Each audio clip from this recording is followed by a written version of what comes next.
Shalom frères et sœurs, je vous salue tous dans le nom de notre Seigneur et Sauveur Jésus-Christ. Soyez bénis là où vous êtes et que cette parole puisse être édificatrice, salvatrice et apporter encore un réconfort et pour surtout les saluts à vous qui nous visualisez de loin ou de près au nom de Jésus-Christ. Seigneur, bénis cette parole encore mon Dieu. Je dispose ces temps sous ta grâce, je me recommande tes saintes mains. C'est poussé par l'Esprit, elles ont parlé de ta part mon Dieu. Bénis cette parole que nous apporte encore salut, guérison, réconfort, édification pour ta seule gloire au nom de Jésus-Christ que bientôt nous avons prié. Amen. Je vous salue tous encore dans le nom de Jésus-Christ. Bien-aimés, là où vous êtes, sachez que ce temps, Dieu nous a mis à part pour partager avec vous un séminaire qui prendra beaucoup de temps. Et le thème, c'est que le temps de la fin et le retour de notre Seigneur Sauveur Jésus-Christ. Je dis le temps de la fin et le retour de notre Seigneur Sauveur Jésus-Christ. Frères et sœurs, la Bible, qui est notre fondement, notre constitution, notre support, notre appui, notre base, nous dit ceci dans 1 Pierre 4, le 7e verset. La fin de toutes choses est proche. La fin de toutes choses est proche. Soyez donc sage et sobre pour vaquer à la prière. Bien-aimés, la Bible parle de la fin des temps. Et en plusieurs temps, la Bible parle aussi du retour de Seigneur, notre Seigneur Jésus-Christ. Jésus a dit dans Jean 14, 1 à 2 ceci, que votre cœur ne se trouble point. Croyez en Dieu et croyez en moi. Il y a plusieurs demeures dans la maison de mon Père. Cela n'était pas ainsi, je vous l'aurais dit. Je vais vous préparer une place. Et là, je m'en serai allé et que je vous aurai préparé une place. Je reviendrai, je vous prendrai avec moi, afin que là où je suis, vous y soyez aussi. La Bible parle en plusieurs termes du temps, des temps de la fin et du retour du Seigneur Jésus-Christ. Mais je m'en vais d'abord éclairer l'auditoire sur une notion très importante pour la Bible. La notion du temps, ce n'est pas une denrée qui est inépuisable, non. Pour la Bible, le temps n'est pas cyclique. Le temps n'est pas renouvelable. Pour la Bible, l'histoire se déroule avec un début et une fin. En ce qui concerne la Bible, nous évoluons vers la fin de toutes choses. Beaucoup de gens pensent que les événements du monde vont se répéter infiniment, année en année, de la même manière. Nullement. La Bible montre que ce monde a eu un début et ce monde aura aussi sa fin. Et les événements qui se déroulent sont en train de nous amener vers la finalité de ce que Dieu a prévu, qui va sceller les prophéties et qui vont révéler le retour de Jésus-Christ en force et puissance. Frères et sœurs, vous devez comprendre que dans la pensée biblique, les choses ne sont pas éternellement de la même manière. Il y aura un temps où Dieu va mettre un point final dans ce monde et manifester sa gloire et remettre toutes les choses en ordre. Le temps a un début et a une fin. Et nous devons nous préparer à la fin de toutes choses. Pourquoi parler de cet homme sur les temps de la fin et le retour de notre Seigneur et Sauveur Jésus-Christ? Nous devons en parler, frères et sœurs, pour plusieurs raisons.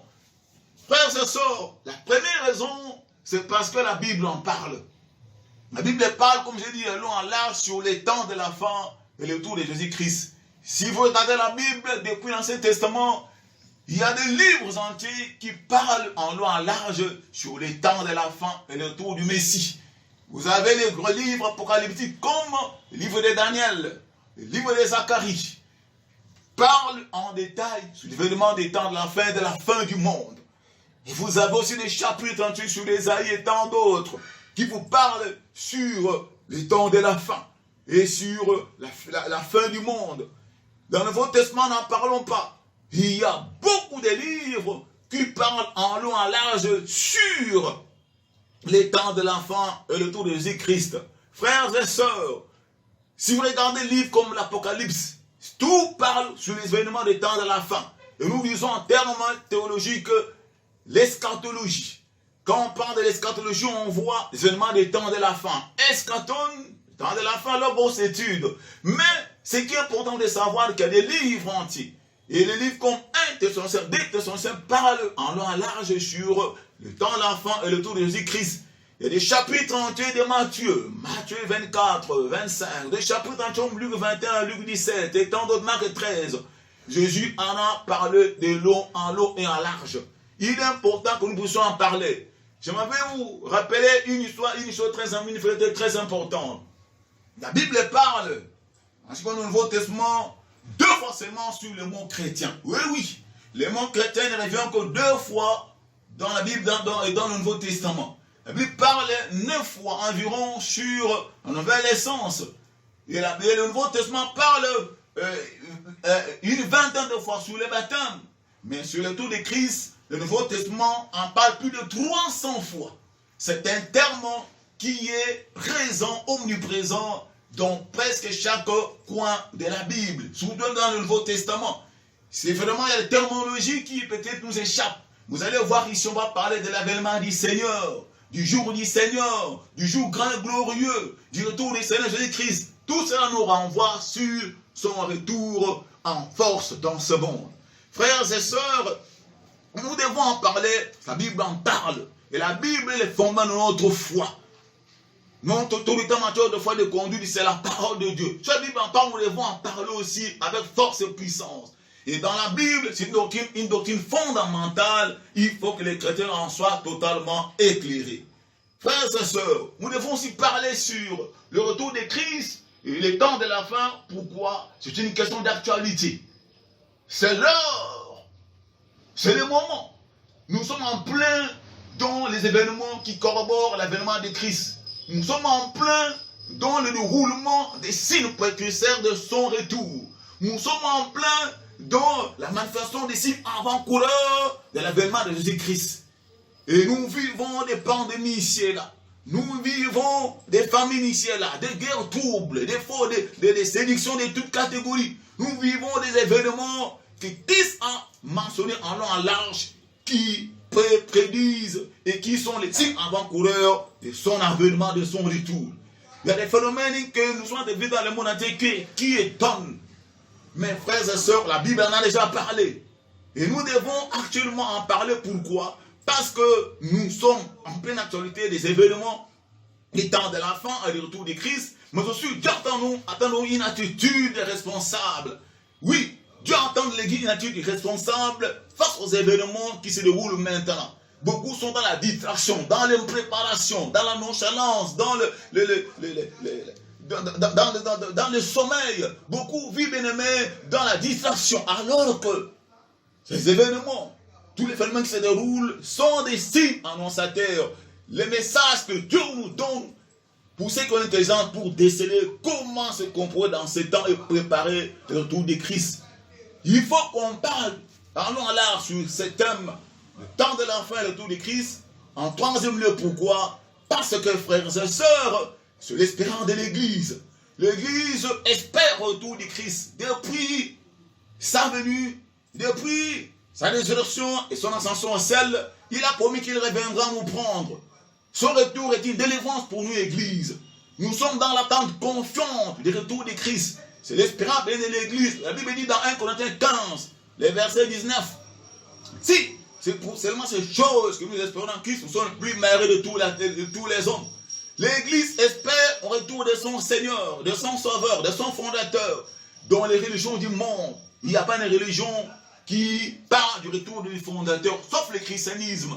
Parce que Dieu a tout ensemble. Jésus contrôle tout. Et c'est qu'il tient les tenants et aboutissants du monde. Et ce qu'il a dit s'accomplira sûrement. Lui, c'est la parole de son retour pour montrer qu'il est Dieu. Et il a tout ensemble. Il contrôle l'histoire. Jésus contrôle l'histoire du monde. Mahomet ne reviendra pas. Et Bouddha ne reviendra pas. Tout le monde ne reviendra pas. Qui seul va rentrer? Car c'est lui qui est le Dieu de l'univers, qui a l'histoire entre ses saintes mains et qui tient les tenants et l'aboutissant de l'univers sous son contrôle. Il est le maître de l'histoire. Quand il faut parler des temps de la fin et de tout le Christ, frères et sœurs, pourquoi? Parce que, frères et sœurs, le retour du Christ est l'événement qui va bouleverser ce monde. C'est l'événement eschatologique qui va changer le cours de l'histoire et ce sera le plus grand catastrophe pour ceux qui vont rater son avènement. Frères et sœurs, il faut qu'on en parle. C'est l'événement le plus grand qui va bouleverser bientôt ce monde où nous sommes en train de vivre. Ce n'est pas coronavirus, ce n'est même pas tant d'autres ou les guerres, mais le retour du Christ, son avènement dans sa première phase, l'enlèvement de l'Église, bouleversera irrémédiablement le monde, il changera le cours de l'histoire et va impacter irrémédiablement ce monde. Il faut que l'Église se prépare, que le monde se prépare et que nous puissions amener tout le monde à comprendre qu'il faut ne pas rater l'enlèvement. Frères et sœurs, il faut qu'on parle alors là sur cet homme parce que, frères et sœurs, il y a beaucoup de mensonges, beaucoup d'hérésies, beaucoup de confusion sur cet homme du retour de Jésus-Christ. Dans l'histoire et encore maintenant, il y a des allégations qui ne corroborent pas la parole de Dieu. Les uns croient qu'il est rentré spirituellement, il va rentrer spirituellement. D'autres parlent qu'il est déjà rentré ici et là. Il y a même des soi-disant qui se proclament comme Christ incarné. Frères et sœurs, il faut que l'Église soit éclairée là-dessus. Le retour du Christ est un sujet à beaucoup de controverses par l'ennemi, cherche à égarer les multitudes. Il faut que la vérité biblique soit annoncée clairement, que les gens sachent que Christ va rentrer en deux phases. Il y a la phase, il va rentrer dans les airs, et la phase, ses pieds vont se poser sur la terre. Si beaucoup de gens confondent ça après la première phase de sa venue, l'enlèvement, avec sa deuxième phase de sa venue, qui est lors de la bataille d'Armageddon, l'Église doit en parler pour qu'il n'y ait pas confusion là-dedans. Il y a eu beaucoup de mensonges. Certains ont prédit telle date. Il faut que tout le monde soit mis au clair là-dessus. Personne n'a connu les jours ni l'heure. Et nous devons nous préparer chaque jour comme Christ l'a dit. Frères et sœurs, il y a beaucoup de mensonges, beaucoup d'hérésies. Même certains clament qu'il ne reviendra pas. Erreur fondamentale. L'Église doit en parler. L'Église de Dieu, frères et sœurs, nous devons aussi parler sur les temps de la fin et le retour de Jésus-Christ. Pourquoi? Parce que, frères et sœurs, nous vivons un temps où il y a beaucoup de séduction. Un temps de beaucoup de séduction.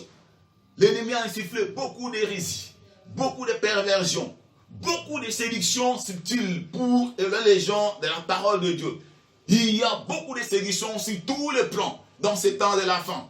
Il faudra que cela soit dévoilé et l'Église soit d'être alertée. Il faut que le monde entier soit au courant de toutes ces bévues, séductions que l'ennemi est en train d'insinuer, d'insuffler, et qui a clair bandit ici et là pour dans la multitude. Je me dis, bien aimé, que dans les derniers jours, 1 Timothée 4, 1 à 2, la Bible dit que la Bible dit que expressement, l'Esprit dit expressement que dans les derniers jours, beaucoup vont s'égarer de la foi. Ils vont s'attacher aux doctrines des démons. Frères et sœurs, il faut qu'on en parle. Aujourd'hui, il y a beaucoup de doctrines des démons qui sont en vogue dans le monde pour induire les gens en erreur.